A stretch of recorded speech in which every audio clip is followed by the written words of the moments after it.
Kondisi Rizka berangsur pulih, namun penculikan yang dilakoni Tony Buntung itu telah membalikan keadaan keluargaku 180 derajat.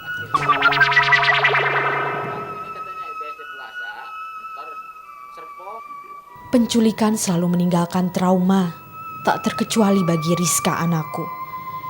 Cerita mengenai kejadian saat penculikan tak dapat kami ketahui segera setelah Rizka dibebaskan. Perlu waktu dan pendekatan khusus untuk membuatnya buka mulut. Jangan nangis melulu, nanti tidak akan dipulangi. Diam di sini dikunci. Dari pengakuannya, Rizka tidak mengalami siksaan fisik. Beruntung ia juga tak diperkosa. Namun ketakutannya, terutama terhadap orang yang belum dikenalnya, sulit dihilangkan. Di awal masa sekolahnya, aku harus mengantar jemput Rizka karena ia masih takut untuk pergi sendiri. Takut dibawain lagi. Hari-hari Rizka kini dipenuhi tawa. Ia begitu menikmati hari-hari yang ceria untuk belajar di sekolah.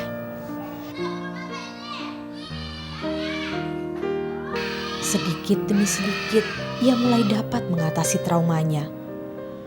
Aku pun mulai dapat membiarkannya pergi dan pulang sendiri dari sekolah. Aku juga sempat mengkhawatirkan perkembangan mental Rizka. Untungnya kekhawatiran itu tak perlu berkepanjangan. Paling tidak, Rizka memperoleh nilai belajar yang baik di sekolah. Terutama menonjolnya itu membaca. Udah bisa baca, dikirain saya juga, ini anak nggak bakalan bisa baca gitu. Ternyata bisa gitu dites sama saya.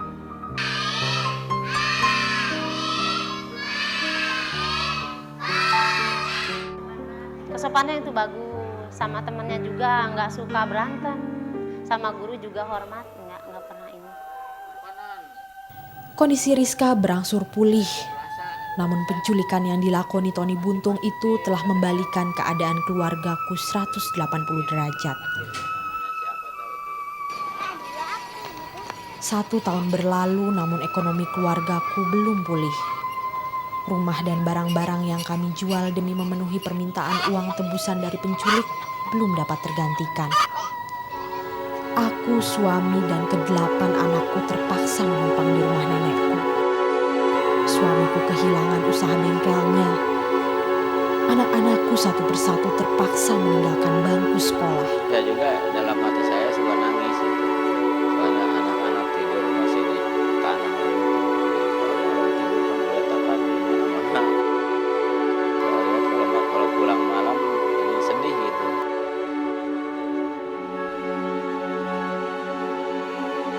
Rasa bersalah terus-menerus menderaku.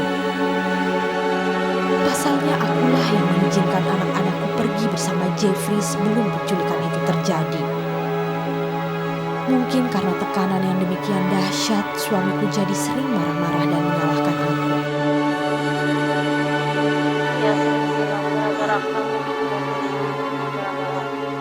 kamu.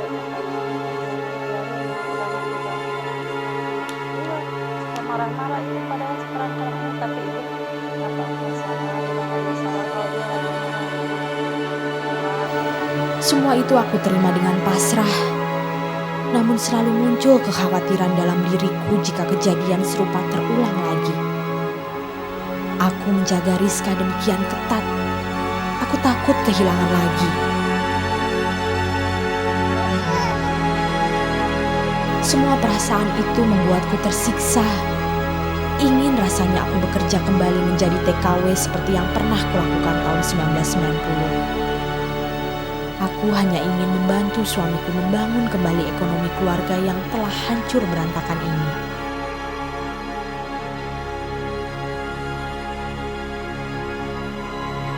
Rahmat itu nggak bisa ninggalin sekarang itu kalau nggak lihat Rahmat udah berangkat kemarin itu kerja hanya lihat anak itu masih mikir kalau nggak punya rumah. Dia lahir di mana-mana, habis lahir kan pulang ke rumah kontrakan ke rumah orang lain.